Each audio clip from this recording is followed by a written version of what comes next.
ओम स्थापकाय च धर्मस्य सर्वधर्मस्वरूपिणे अवतार वरिष्ठाय रामकृष्णाय ते नमः.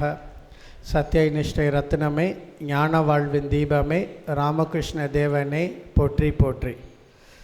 அனைவருக்கும் வணக்கம். நம்ம மாணவர் இல்லத்தில் ஒவ்வொரு ஜெயந்திக்கும் நம்ம இந்த மாதிரி ஒரு கிளாஸ் நம்ம இந்த வருடத்திலேருந்தே நம்ம சைலர் சுவாமிஜி அவர்கள் துவங்கியிருக்கிறாரு. இன்றைக்கி ஆதி சங்கராச்சாரியார் மற்றும் ஸ்ரீ ராமானுஜாச்சாரியார் அவர்களோட ஜெயந்தி நாள் இன்றைக்கி. இப்போ இன்றைக்கி நான் ஃபஸ்ட்டு ஆதி சங்கராச்சாரியார் அவர்களை பற்றி இன்றைக்கி நான் கொஞ்ச நேரம் பேசுவேன். அதன் பிறகு வேற ஒரு சாமி அவர்கள் ராமானுஜாச்சாரியார் அவர்களை பற்றியும் பேசுவார்.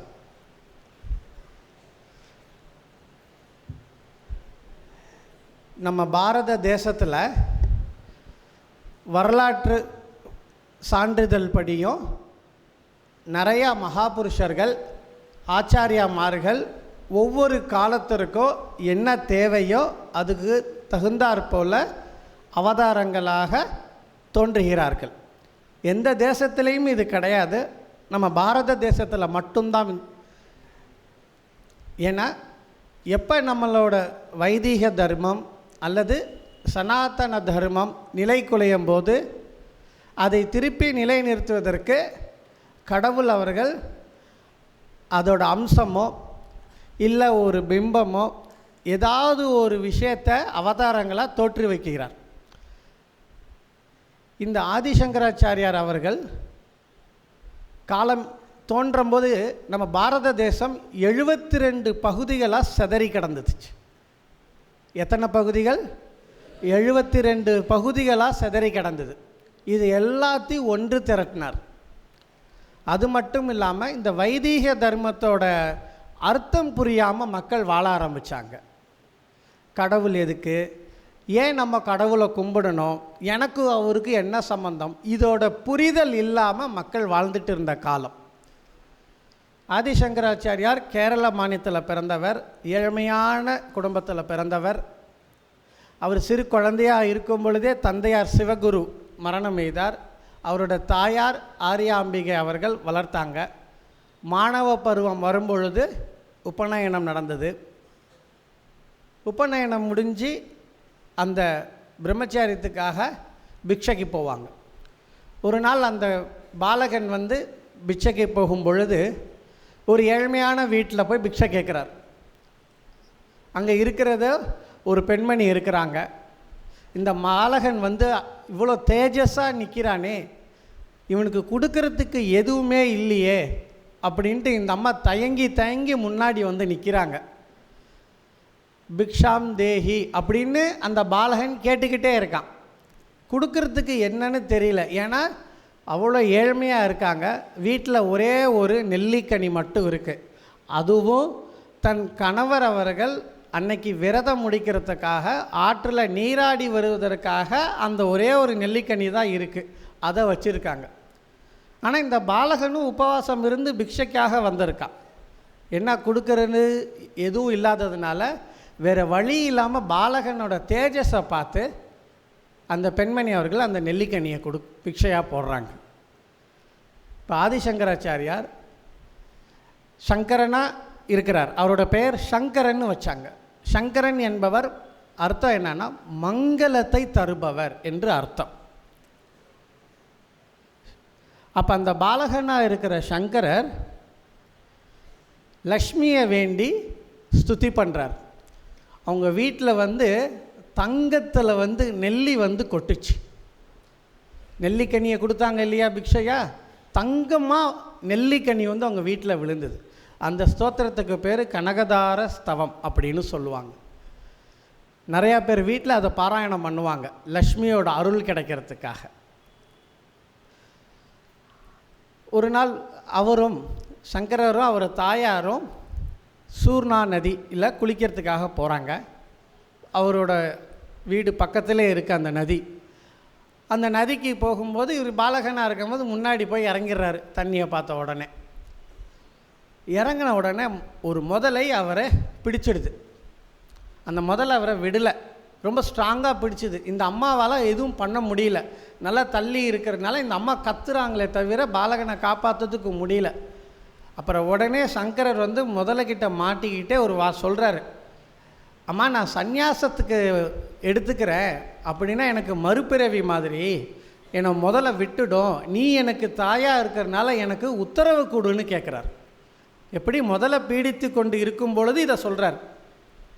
உடனே தாயாரும், மகனே நீ உயிரோடு இருந்தால் எனக்கு போதும் அப்படிங்கிற அன்புனால் எடுத்துக்கோன்னு சொல்லிடுறார். இவர் அந்த இடத்துல சந்நியாச மந்திரத்தை ஓதுன பிறகு முதல்ல அவர்களை விட்டுடுச்சு. சங்கரர் எப்பயும் போல் மேலே ஏறி வருகிறார். தாயாருக்கு ரொம்ப சந்தோஷம், சங்கரனை எதுவும் பண்ணலை, முதல்ல விட்டுடுச்சுன்னு வாம்பா அப்படின்னு சொல்லி வீட்டுக்கு கூட்டு போகிறாங்க. சங்கரன் அவங்க அம்மாவுக்கு சொல்கிறாங்க, அம்மா இந்த மாதிரி நான் சந்நியாசத்தை எடுத்துட்டேன், சந்நியாச தர்மப்படி நான் கிளம்பணும், வீட்டில் இருக்கக்கூடாதுன்னு சொல்லி அவங்க தாயாருக்கு ஆசீர்வாதம் வாங்கி அங்கேருந்து கிளம்புறாங்க. இப்போ தாயார் ஒரே ஒரு வேண்டுகோள் விட்டாங்க, என்னோடய கடைசி காலத்துக்கு மட்டும் வரணும்னு சொல்லி.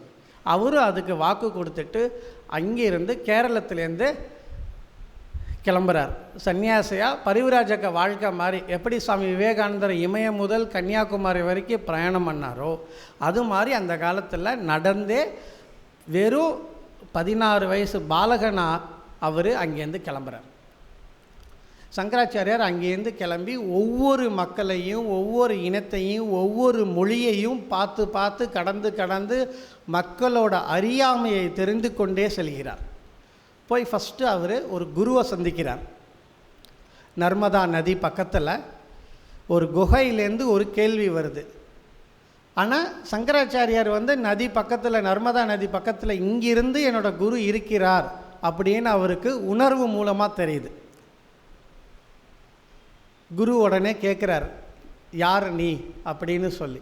அந்த ஒலி கேட்ட பிறகு அவர் ஒரு பதில் சொல்லுகிறார், நான் புத்தி கிடையாது, இந்த உடம்பு கிடையாது, மனம் கிடையாது, புலன்கள் கிடையாது, நான் சிவோகம் சிவோகம் அப்படின்னு பூர்ணமாக இருக்கிற அந்த ஆத்மத்தை நான் தான் அப்படின்னு அவருக்கு சொன்ன உடனே குருவுக்கு இவ்வளோ சின்ன வயசில் இவ்வளோ பூர்ணமாக இருக்கிற ஒரு பாலகனை பார்த்த பிறகு அவர் சீடாக ஏற்றுக்கிறாரு. அவர்கிட்ட சிறிது காலம் இருந்து அத்வைத்த ஞானத்தை எடுத்துக்கொள்கிறார். அதன் பிறகு அவர்கிட்ட அருள் பெற்று அங்கிருந்து வாரணாசிக்கு செல்கிறார். வாரணாசியில் தான் அவரோட அத்வைத்த வேதாந்தத்தை ஆரம்பிக்கிறார்.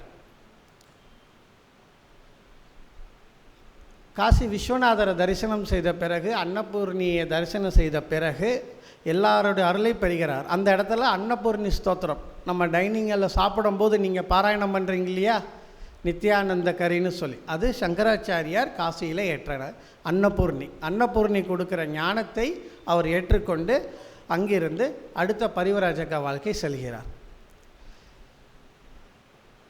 அவருக்கு பல சீடர்கள் இருக்கிறாரு. முதன்மையாக 4 சீடர்கள். இந்த 4 சீடர்கள் எப்படி அவர்கிட்ட சீடனாகி 4 மடம் இந்தியா பூரா 4 மூலைகளில் எப்படி ஸ்தாபனம் செய்தார் அப்படிங்கிறத சின்ன கதையாக நம்ம இப்போ பார்க்கலாம். ஒரு சீடர் பேர் சதானந்தர். அவர் குரு மேலே ரொம்ப பக்தி. சங்கராச்சாரியார் எந்த இடத்துக்கெல்லாம் போகிறாரோ அவர் கூடவே சீடர்கள் போல குறிந்து எல்லா சேவையும் செய்கிறார். அவருக்கு குரு மேலே ரொம்ப பக்தி. குரு இல்லாமல் அவர் கிடையாது. ஒரு நாள் ஒரு நதிக்கரையை தாண்டி ஒரு வேலையாக சென்றிருக்கிறார். இவர் வகுப்பு எடுக்க ஆரம்பிக்கிறார். எங்கே சதானந்தர்னு கேட்ட பிறகு அவர் அந்த பக்கம் நதிக்கு அந்த பக்கம் இருக்கிறாருன்னு சொல்லிடுறாங்க. உடனே இவர் நதியிலேருந்து இந்த பகுதியிலேருந்து கை காட்டுறார். அவர் சீடரை பார்த்து, ஐயோ சீடர் பார்த்த பிறகு குரு நம்மளை கூப்பிடுறாரே அப்படின்னு நினச்சிட்டு வேகமாக அங்கேருந்து என்ன பண்ணுறாரு, அவ்வளோ பெரிய நதி இருக்குது, அதெல்லாம் அவருக்கு தெரியல, அவ்வளோ ஆழமான நதி, எதுவுமே அவருக்கு தெரியல, வேகமாக கடந்துடுறார். அவர் கடந்த பிறகு தான் தெரிந்து இவ்வளோ பெரிய அகலமான நதியையும் ஆழமாக இருக்கிற ஒரு நதியையும் அவர் தண்ணி மேலேயே நடந்து வந்தார். அவர் அந்த நதியில் ஒவ்வொரு கால் வைக்கும்போதும் அவரோட கால்கள் கீழே நதியே என்ன குடிச்சுது, தாமரையை காய்ச்சுது. அதனால் அவருக்கு பேர் பத்மபாதர் அப்படின்னு சொன்னாங்க. அவர் ஒரு சீடர். அடுத்த ஒரு சீடர் பேர் தோட்டக்காச்சாரியார். அவர் ரொம்ப மந்த புத்தி உடையவர். அவருக்கு சாஸ்திரங்களில் ரொம்ப படிக்க வரல. மற்ற சீடர்களில் அவரை ஒரு குறையாக சொல்கிற மாதிரி ஏளனமாக பார்த்து கொண்டு இருந்த ஒரு பீரியடு. இவர் குரு சேவையை சிறப்பாக செஞ்சு வந்துக்கிட்டு இருந்தார். ஆனால் இவரோட குரு பக்தியை மற்றவங்களுக்கு புரிய வைப்பதற்காக சங்கராச்சாரியார் வகுப்பு எடுக்கிறதுக்கு முன்பால் அந்த கிரி பிரம்மச்சாரி அவரும் வரட்டும் அப்படின்னு வெயிட் பண்ணுறாங்க.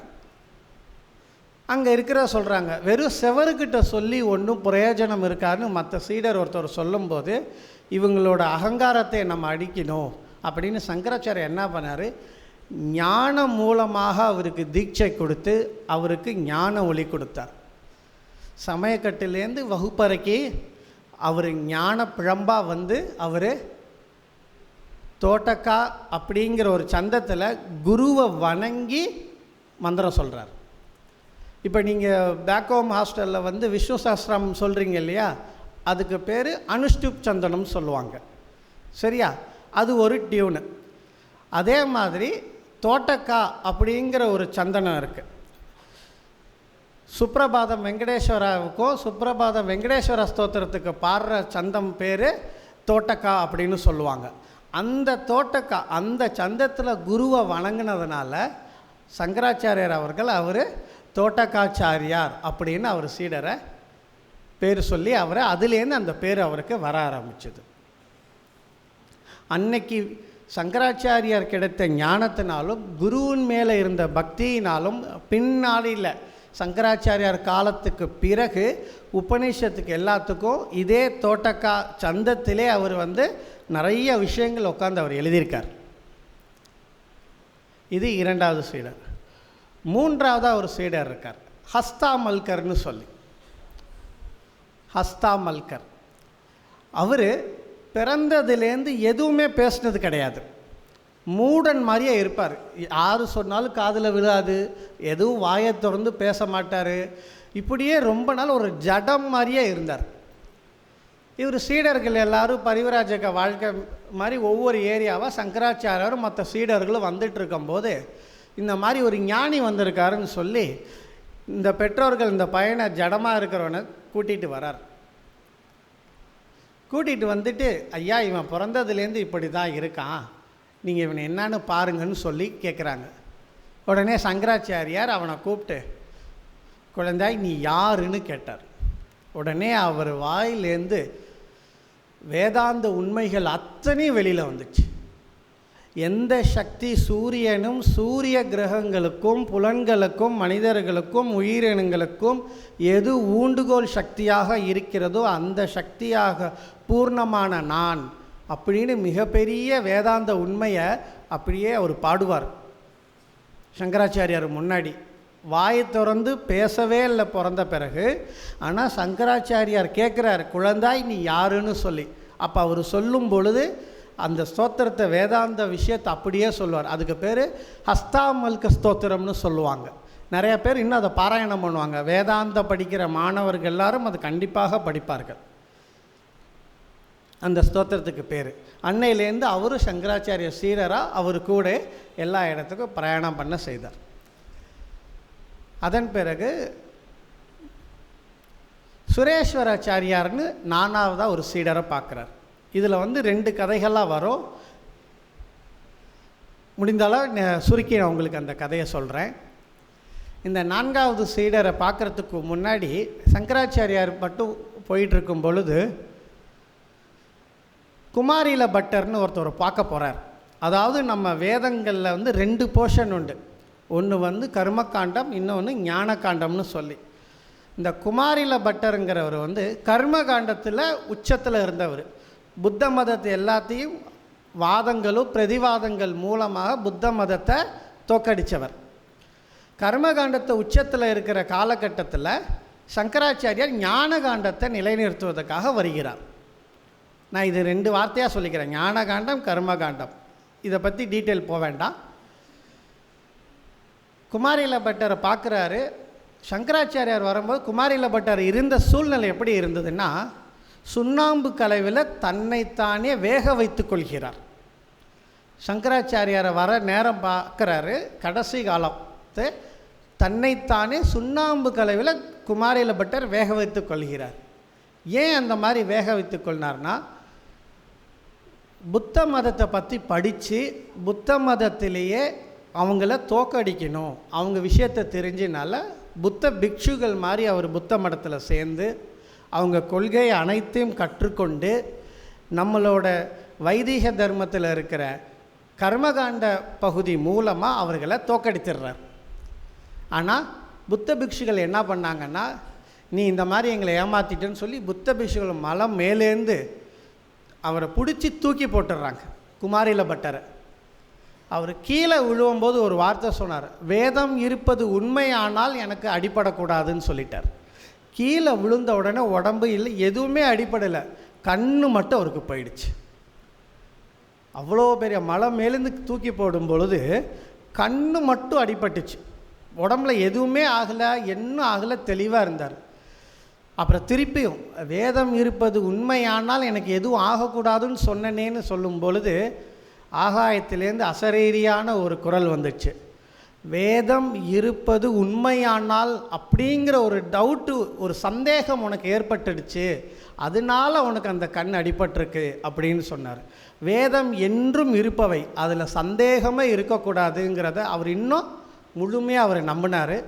1000 தான் இருந்தாலும் புத்த மதமாக இருந்தாலும் அது குரு துரோகம்னு சொல்லி, ஒரு குருக்கு துரோகம் செஞ்சோம்னா தன்னைத்தானே வேக வைத்து சாக வேண்டும் அப்படின்னு சொல்லி சாஸ்திரம் சொல்கிறதுனால அந்த குரு துரோகத்துக்கு உட்பட்டதுனால அவர் சாகிற நிலைமையில் வந்தார். சங்கராச்சாரியார் அந்த நேரத்தில் ஞானகாண்ட பகுதியாகிய சங்கராச்சாரியார் உங்களை விவாதத்துக்கு கூப்பிட வரலான்னு வந்தேன், ஆனால் இந்த சூழ்நிலையில் இருக்கீங்களேன்னு சொல்கிறார். குமாரில பட்டர் சொல்கிறார், என்னோட திறமையான மாணவன் சீடன் ஒருத்தன் இருக்கான், அவனை போய் பாரு அப்படின்னு சொல்கிறார். நம்ம மகிழ்மதி அப்படின்னு தமிழில் சொல்லுவோம், மத்திய பிரதேசில் இருக்கிற இடம். அந்த இடத்துக்கு இவர் செல்கிறார். அந்த இடத்துக்கு போகும்பொழுது மண்டன மிஸ்ரர் அந்த அவர் பேர், அவர் வீட்டுக்கு போகிறாரு. அவர்கிட்ட போய் உங்கள்கிட்ட நான் வாதம் பண்ண வந்திருக்கேன் அப்படின்னு சொல்கிறார். இவர் ஒரு சன்னியாசி, இவர் ஒரு கிரகஸ்தன், கல்யாணமானவர். ஒரு திரைக்கு பின்னால் இருந்து சரஸ்வதியை ஆவாகனம் செய்து சங்கராச்சாரியாரோட வாதாடம் செய்ய துவங்குகிறார்.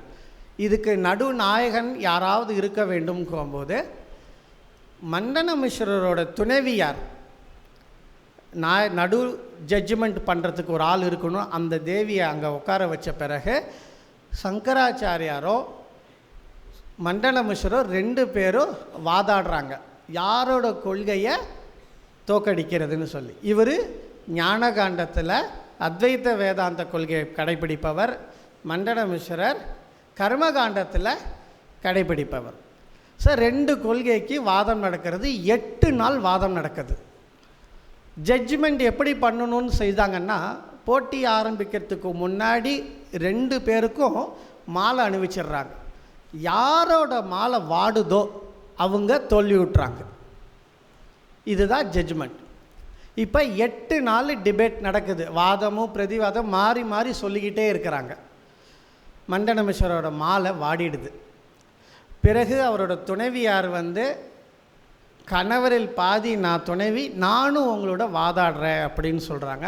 அந்த தேவியாரும் சங்கராச்சாரியோட வாதாடுறாங்க. சங்கராச்சாரியார் சில கேள்விகள் கேட்க அவர்களும் பிரதிவாதம் முடிந்து, அது ஒரு வேறு கதைகள் இருக்குது, அது இன்றைக்கி வேண்டாம். மீண்டும் அவர் சங்கராச்சாரியார் கேள்வி விட்டு 2 பேரையும் டிஃபீட் பண்ணிடுறாங்க. இப்போ மண்டன மிஸ்ரர் சுரேஸ்வராச்சாரியாரை அவர்கிட்ட சீடராக சேர்ந்துடுறாரு. இப்போ இந்த துணைவியார் இருந்தாங்க இல்லையா, அப்போ நான் கணவரோட நானும் கூட வருவேன் அப்படின்னு அவர் சொல்கிறார். ஆனால் சந்நியாசம் மேற்கொள்ள போகிற மண்டன மிஸ்ரரை எப்படி கணவரை கூட துணைவியார் கூட கூட்டிகிட்டு போகிறது? அவங்க ஒரு கண்டிஷன் போடுறாங்க. சங்கராச்சாரியார் முன்னாடி போகட்டும், என்னோடய கணவரான மண்டன மிஸ்ரர் உங்களுக்கு பின்னாடி வருவார், அதுக்கு பின்னாடி நான் வந்துக்கிட்டே இருப்பேன். ஆனால் நீங்கள் என்னை யாரும் திரும்பி பார்த்துடக்கூடாது, நீங்கள் என்னை திரும்பி பார்த்துட்டீங்கன்னா நான் அங்கேயே நின்றுடுவேன்னு அவங்க கண்டிஷன் போடுவாங்க. சரின்னு சொல்லி கிளம்புறாங்க. பிரயாணம் மேற்கொண்டுட்டே வராங்க. துங்கா நதி வருது. துங்கா நதி பக்கத்தில் ஆத்தங்கரையை ஒட்டி நடந்து வராங்க. அந்த துங்கா நதிக்கிட்ட வரும்பொழுது மணலும் சேரும் கலந்து இருக்கிற பகுதி, தண்ணியோட கரையில் அவங்க நடந்து வந்து கொண்டு இருக்கும்போது காலில் இருக்கிற அந்த கொலுசு சலங்க ஒலிக்குள்ளே மண் புகுந்துடும். அந்த மண் புகுந்ததுனால சலங்க ஒலி கேட்கலை. இவ்வளோ நேரம் கேட்ட சலங்க ஒலி அந்த நேரம் கேட்காதனால மண்டன மிஸ்ரர் அவர் திரும்பி பார்த்துருவாங்க. திரும்பி பார்த்த பிறகு அந்த தேவியார் சொன்னாங்க, நீங்கள் திரும்பி பார்க்கக்கூடாதுன்னு சொன்னேன். அங்கேயே அந்த தேவி நின்றுடுறாங்க.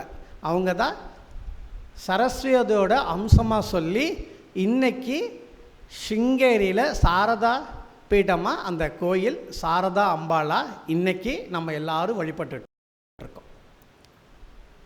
சிங்கேரி ரிஷியசிங்கர்னு ஒரு முனிவர் இருந்தார். அவர் பெரிய தபஸ்வி. அவர் இருந்த இடத்துனால அதுக்கு பேர் சிங்கேரின்னு வந்துச்சு.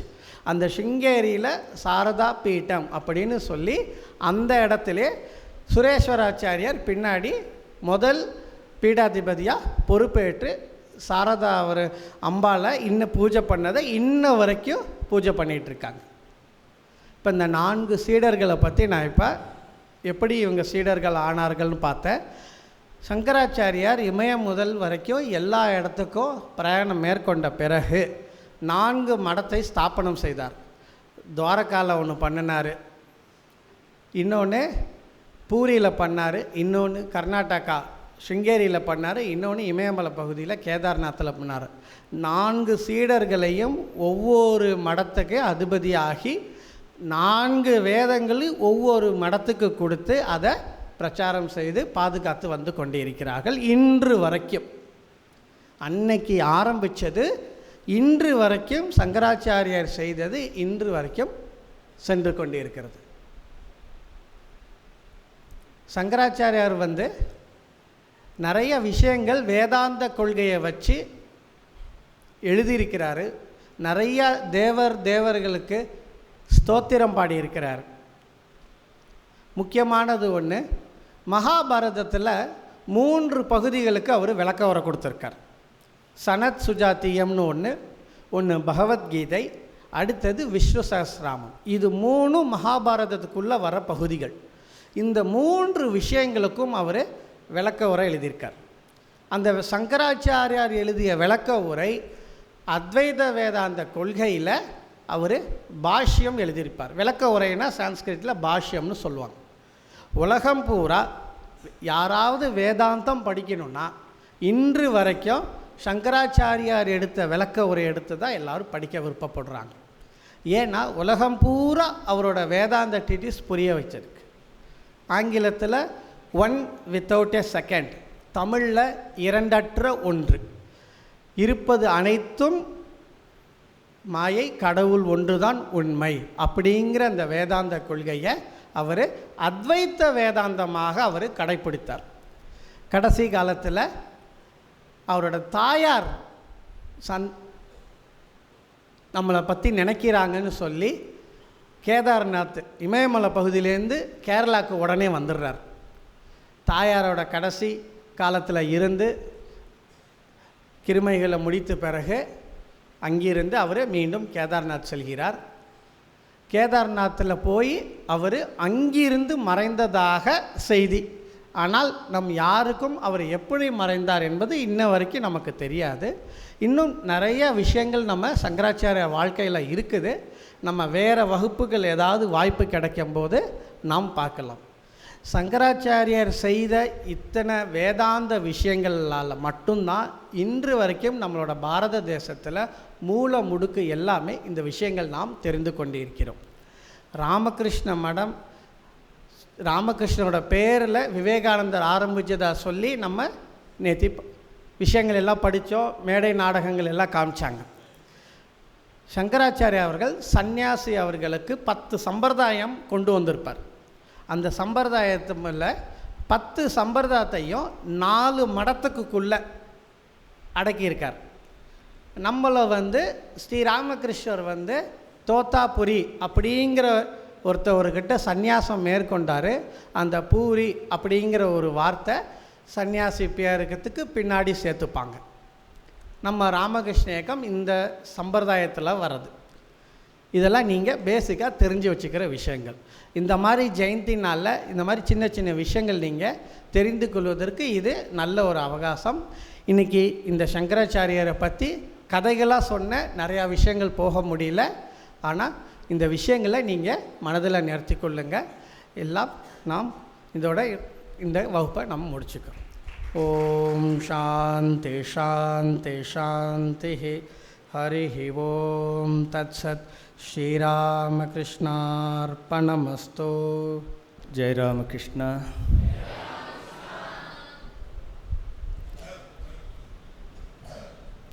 சாமிஜி இங்கிலீஷில் பேசுனது எல்லாருக்கும் புரிஞ்சுதா? இப்போ நம்ம இனிமேல் இது ராமகிருஷ்ண இங்கிலீஷ் கனெக்ட் கிளாஸ் வேண்டாமா? ஸோ இந்த மாதிரி கிளாஸ் எடுத்தாலே அந்த கிளாஸ் தேவையா இல்லை இல்லையா? திரும்ப திரும்ப இந்த மாதிரி விஷயங்களை கேட்கும்போது அதுவே நமக்கு பழக்கமாயிடும். சரி, இன்றைக்கி 2 ஆச்சாரியர்களை பற்றியும் 2 சாமிஜிகளும் பேசினாங்க இல்லையா?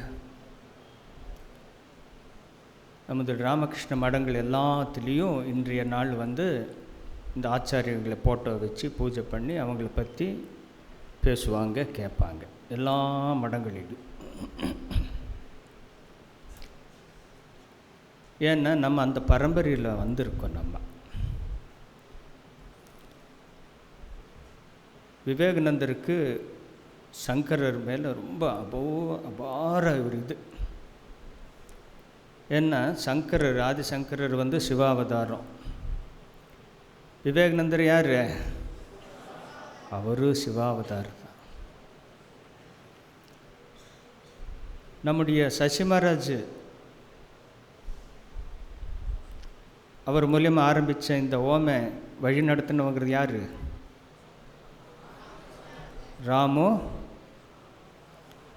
ராமானுஜர். இந்த பக்கம் ராமானுஜர். இவங்க மூலியமாக சசி மகாராஜ் ஆச்சாரியர்களை பற்றி தெரிஞ்சு அதுக்கப்புறம் சசி மகாராஜ் எல்லா இடங்களுக்கும் காஞ்சிபுரம், ஸ்ரீரங்கம் எல்லாம் போய் ஆச்சாரியர் ராமானுஜரை பற்றி ஒரு பெரிய புக் எழுதுகிறார். முதல்ல வங்காளத்தில் எழுதுகிறாரு, அப்புறம் அது இங்கிலீஷ் டிரான்ஸ்லேஷன் தமிழ்லையும் கிடைக்குது. அற்புதமான புஸ்தகம் எழுதியிருக்கிறாரு. இன்றளவும்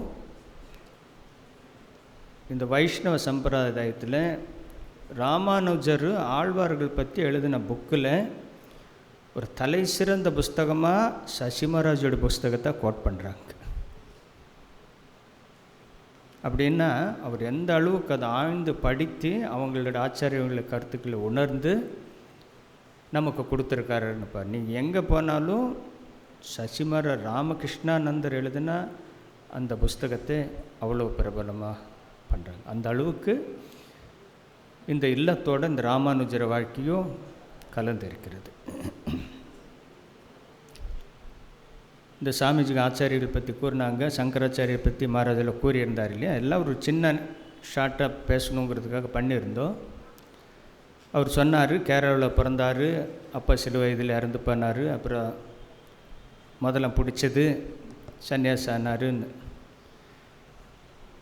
அவர் சின்ன வயசுலேயே படிக்கும்போதே அவருக்கு 8 வயசு ஆன உடனே தேவர்கள் அசிரியர்கள் வந்து குரல் கொடுக்குறாங்க, சங்கரா நேரம் வந்துடுச்சு, நீ சந்நியாசம் வாங்கி இந்த உலக சேவைக்காக நீ போகிற வேண்டிய நேரம் வந்துடுச்சு, உன்னை தயார்படுத்திக்கோ அப்படின்னு சொல்கிறாங்க. 8 வயசுலேயே அவர் எல்லா வேதங்களையும் படித்து முடிச்சிடுறார். நம்ப முடியுமா? தெய்வங்க தானே அதுக்கு சாத்தியம். அந்த ஆசிரியர் வந்த உடனே அவர் உஷாராகி எப்படி சன்னியாசம் எடுக்கணுங்கிறது முயற்சி பண்ணுறாரு. அம்மா கிட்ட போய் மெதுவாக கேட்குறாரு, அம்மா நான் இந்த மாதிரி துறவ வாழ்க்கை போகணும் அப்படிங்கிற மாதிரி பட்டுப்படாமல் கேட்குறாரு. அம்மா சொல்கிறாங்க, அப்பா இல்லை, அம்மா வயசானவங்க, அவங்க அப்பா இல்லாத ஒரு அம்மாவை தனியாக விட்டு எப்படி போகிறதுன்னு அவங்க அனுமதி மறுக்கிறாங்க. ஆனால் இவருக்கு இறைவனுடைய கட்டளை, அவரே ஒரு இறைவனானதுனால வந்து ஆகணுங்கிறதுனால இந்த முதலையை வரவழைச்சி அதன் மூலியமாக அது ஒரு உயிருக்கு ஆபத்தான சூழ்நிலை கொண்டு வந்து அம்மா கிட்ட, அம்மா ஒன்று என்னை முதல்ல பிடிச்சிட்டு போயிடும், முதல்ல பிடிக்கிறதுக்கு முன்னால் எனக்கு ஒரு சன்னியாசம் நான் வாங்கி போச்சுன்னா எனக்கு ஒரு சந்தோஷம், அந்த மந்திரத்தை உச்சரித்து நான் போயிடட்டுமா அப்படின்னு சரி இப்போ உன் விருப்பப்படி ஆகட்டும் அப்படிங்கிறாங்க. அந்த டைமில் தான் சொன்ன மாதிரி பொழைச்சி வந்துட்டால் சந்தோஷம்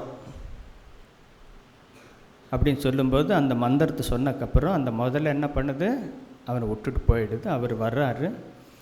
வந்தக்கப்புறம் அம்மாவுடைய ஆசீர்வாதத்தோடு, அம்மா எனக்கிட்ட பணி இது இப்படி இருக்குன்னு அவர் அம்மாவுக்கு வாக்கு கொடுத்துட்டு போகிறாரு. இப்போ இருக்கிற நர்மத கரையில் ஓங்காரேஸ்வரின்னு ஒரு இடம் இருக்குது. அங்கே போய் தான் தன்னுடைய குருவை சந்திக்கிறாரு. குருவை சந்திக்கிற இடத்துல முதல்ல போகும்போது குரு இங்கே இருக்காருன்னு அவருக்கு தெரியும். அவர் போகும்போதே அந்த பெரிய குகை இருக்குது, யாரும் அங்கே போயிருந்தால் அவங்களுக்கு தெரியும். குகைக்கு வெளியில் நின்று அவர் கேட்குறாரு, ஐயா உள்ளே வரட்டுமா அப்படின்னு அப்போ அந்த குரு உள்ளே இருந்து கேட்குறாரு, யார் நீ அப்படின்னு கேட்குறாரு. அப்போ சொல்கிறாரு, நான் சங்கரன் வந்திருக்கேன், இப்படியெல்லாம் வந்திருக்கேன்னு சொல்லுவார்.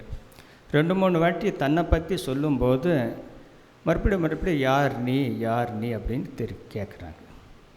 அப்போ தான் சங்கரருக்கே புரியுது, குரு ஏதோ உயர்ந்த இதுக்கு உண்மையான நான் யாருங்கிறத கேட்குறாருங்கிறதுக்காக, ஐயா நான் வந்திருக்கேன், நான் இந்த உடல் இல்லை, மனம் இல்லை,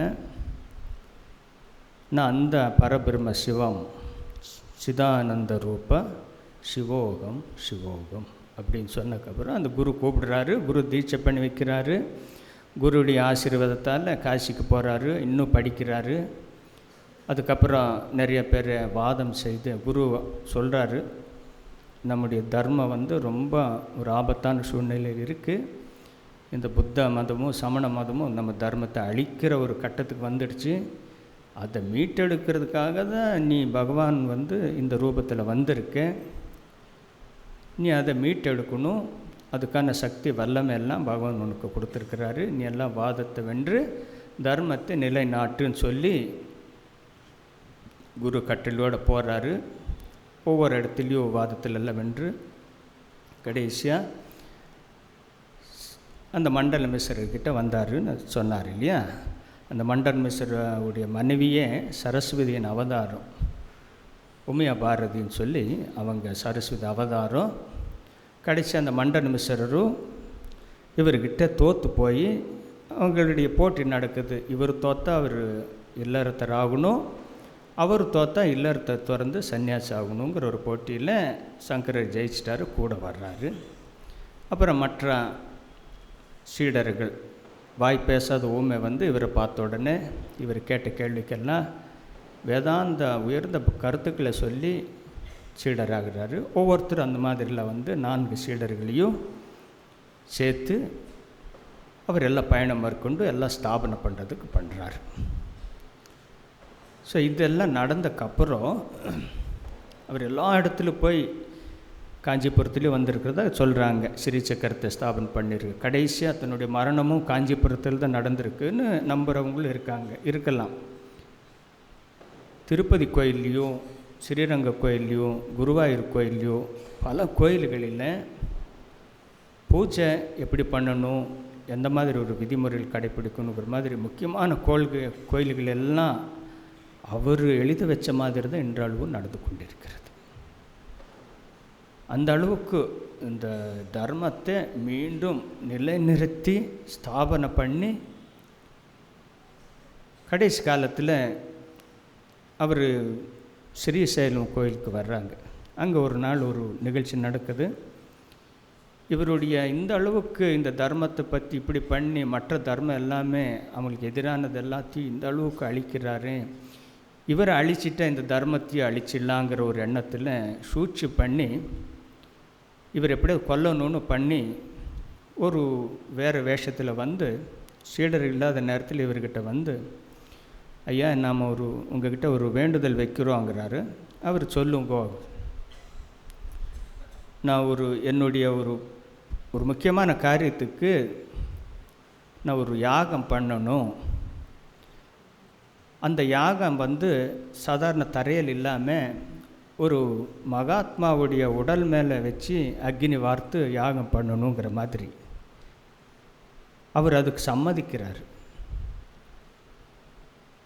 இந்த நேரத்தில் நீங்கள் இந்த இடத்துக்கு வாங்கோ, சுடுகாடு பக்கத்தில் வாங்கோ, நான் அந்த இதில் யாகம் பண்ணி அது மூலியமாக எனக்கு ஒரு நல்ல இது கிடைக்கும்போது சங்கரர் தன் உயிர் கொடுக்கவே தியாகம் பண்ணுறாரு, ரெடியாகிறாரு. வந்து அந்த இடத்துல வந்து அது யாகத்துக்காக ஏற்பாடு பண்ணுறாங்க சீடர்கள் யாரும் இல்லாத நேரத்தில். அந்த நேரத்தில் அவன் வந்து சங்கரருடைய தலையை வெட்டணுங்கிறதுக்காக முயற்சி பண்ணி அந்த கபாலிக்கான்னு சொல்லுவாங்க, அந்த ஒரு மூர்க்க சங்கரரை கொன்னுட்டா இந்த இந்து தர்மத்தை அழிச்சிடலாம் அப்படின்னு ஒரு சூழ்ச்சி பண்ணி அவர் வெட்டுறதுக்காக பிளான் பண்ணுவார். இன்னொரு 2-3 நிமிஷத்தில் வெட்டிடுவார். அந்த அளவுக்கு வரும்போது அவருடைய சங்கரருடைய ஒரு சீடருக்கு திடீர்னு ஒரு எண்ணம் தோணுது, குருக்கு ஏதோ ஒரு ஆபத்து நடக்குது அப்படின்னு பார்த்து அந்த குரு மேலே சிந்தனை பண்ண அவருடைய உடம்பு ஒரு சிங்க மாதிரி மாறிடுது. யாருடைய உடம்பு? சீடருடைய உடம்பு, சங்கரருடைய. அவர் ஓடி வந்து இவன் கத்தியோடு இருக்கா, வெட்டுறதுக்கு தயாராக இருக்கா, அந்த நரசிம்ம சிங்க ரூபத்தில் வந்து அந்த கபாலிக்கனை கொன்று சங்கரரை மீட்டெடுக்கிறார். அப்போ சங்கரரை இவர் கேட்குறாரு, எதுக்கு இங்கே வந்தீங்க அப்படின்னா இவரெல்லாம் சொல்கிறாரு, யாரோ ஒருத்தர் உங்களோட உடம்பு வேணுங்கிறதுக்காக நீங்கள் இப்படி பண்ணிடலாமா அப்படின்னு கேட்குறாரு. இந்த உடம்பால் ஒரு நல்லது நடக்கணுன்னா பண்ணலாமே அப்படின்னு தான் நான் பண்ணேன் அப்படின்னு. ஸோ அந்த இடத்துல சங்கரர் உயிர் காப்பாற்றப்படுது. இவ்வளோ தெய்வங்களாக இருந்தாலும் இந்த நிகழ்ச்சியெல்லாம் நடந்திருக்கு ஸ்ரீசைலத்தில். அதுக்கப்புறம் அம்மாவுடைய மரண தருவாயில் வந்து இறுதி காரியம் தவறே பண்ணுறாரு. நிறைய டெம்பிளை நிர்மாணம் பண்ணுறாரு. சாமி சொன்ன மாதிரி ஸ்ரீங்கேரி மடத்தை நிர்மாணம் பண்ணுறாரு. அங்கே சுரேஸ்வரசாரியாருங்கிறவர் இருக்கிறாரு. அந்த ஸ்ரீங்கேரி மட பரம்பரையிலிருந்து தான் ராமகிருஷ்ண மட பரம்பரையும் வந்திருக்கு. நம்முடைய பாரம்பரியம் எந்த பாரம்பரியம் வருது? ராமகிருஷ்ண மடங்கள் அந்த ஸ்ரீங்கேரி மடத்து மூலியமாக வந்திருக்கு. ஸோ அதனால தான் நம்முடைய ஆஃபீஸில் கூட அந்த ஸ்ரீங்கேரி ஆச்சாரிய படங்கள் 1-2 பழைய காலத்துலேருந்து 100 வருஷமாக இருக்குதுன்னு நினைக்கிறேன். ஸோ அந்த மாதிரி அந்த சம்பிரதாயத்தில் இதுவும் நம்மளுது வருது. அவங்க வைதிகம் மற்ற இதில் நிறையா பண்ணியிருக்காங்க. அதுக்கப்புறம் குருதேவர் வந்து மனித ரூபத்தில் தெய்வத்தை பார்த்து சேவை பண்ணணுங்கிறத ஆரம்பித்ததுனால அது இன்னும் மிகப்பெரிய ஒரு இயக்கமாக நம்முடைய இயக்கம் ஆரம்பிக்கப்பட்டது. ஏன்னா அந்த குரு மடத்தை விட மிகப்பெரிய மடங்களாக நம்முடைய இயக்கம் ஆரம்பித்து இன்று வளர்ந்து கொண்டு சேவை பண்ணி வந்துருக்கு. இருந்தாலும் நம்முடைய அந்த பாரம்பரியம் எங்கன்னா ஸ்ரீங்கேரி மடம், அது மூலியமாக தான் நம்ம வந்துட்டுருக்கோம். கடைசியாக சங்கர் எல்லாமே தன்னுடைய காரியம் முடிஞ்ச உடனே 32வது வயதில் வந்து பத்ரிநாத்துக்கு போகுது. அப்படியே நடந்து போய் கைலாசத்துக்கு போகிறது போய் சமாதானதாக சொல்கிறாங்க.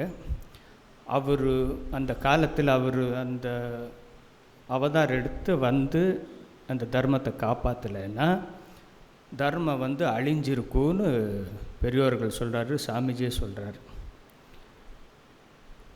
பிற்காலத்தில் வந்த பெரியவங்க என்ன சொன்னாங்கன்னா, ராஜாஜி கேள்விப்பட்டிருக்கீங்க இல்லையா? ராஜாஜிங்கிறது யார்? ஃபஸ்ட்டு கவர்னர் ஜென்ரலாக பாரதத்தில் இருந்தார், தமிழ்நாட்டுக்காரர். சரியா?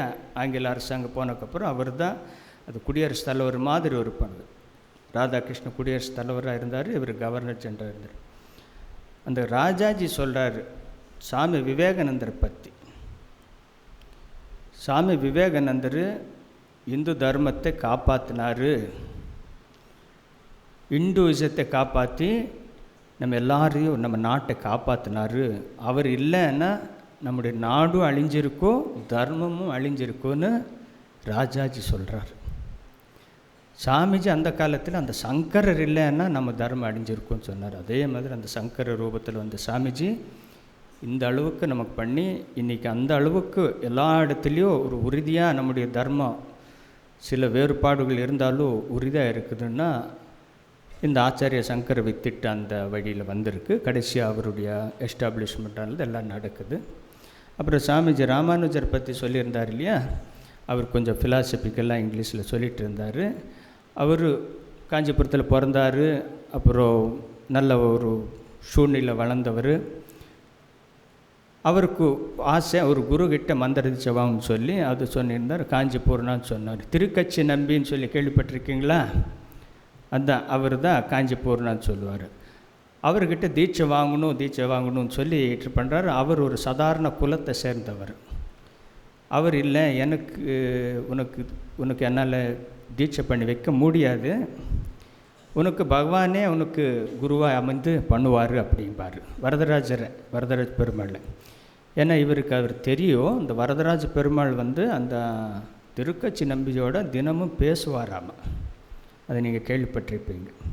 அந்த அளவுக்கு பகவானே பக்தரோட பேசுகிற ஒரே பாக்கியம் பெற்ற இவர். எப்படி நம்ம குருதேவர் காளியன்னியோட பேசுகிறவரோ அதே மாதிரி.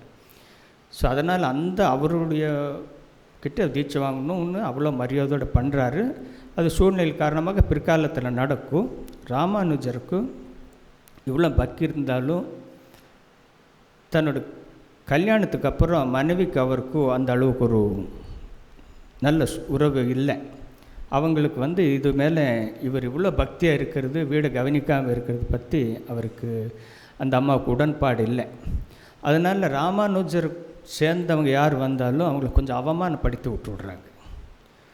ஸோ அதெல்லாத்த பார்த்து ராமானுஜர் கடைசியாக என்னுடைய பணி வேறு, நீ உன்னுடைய பணியோ நீ போன்னு சொல்லி அவங்க அம்மா வீட்டுக்கு அனுப்பிட்டு காஞ்சிபுரம் வந்துடுறாரு.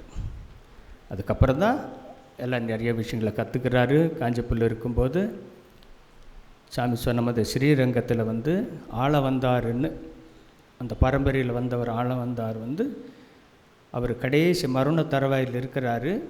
அவர் வந்து அவருக்கு அடுத்த அந்த வைணவத்தை காத்து விரிவாக்கம் செய்கிறதுக்கு ராமானுஜர் தான் அங்கிறது சொல்லிட்டு போயிட்டார்.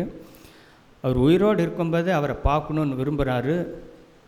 அதை கேள்விப்பட்டு இவர் ஓடுறாரு, இங்கேருந்து காஞ்சிபுரந்து போகிறாரு. போகிறதுக்குள்ளாரே அவர் உயிர் மறைந்து போகுது. ஆனால் அவர் மறைந்தவருடைய 3 விரல்கள் வந்து மடங்கி இருக்கும். அது ஏதோ ஒரு காரணத்துக்காக இருக்கும்னு சொல்லி அப்போது ராமானுஜருக்கு தோணும், அவர் ஏதோ 3 கட்டளையை வச்சிருக்கிறாரு, அந்த 3 கட்டளையை நான் நிறைவேற்றுவேன் அப்படின்னு ஒன்றா சொல்லுவார். இந்த சாஸ்திரங்களுக்கு உரை எழுதுவேன் அப்படிங்கிற மாதிரி 3 கட்டளை சொன்ன உடனே அந்த விரலை வந்து நார்மல் ஆகிடும். அதுக்கப்புறம் அவரை அடக்கம் பண்ணுவாங்க.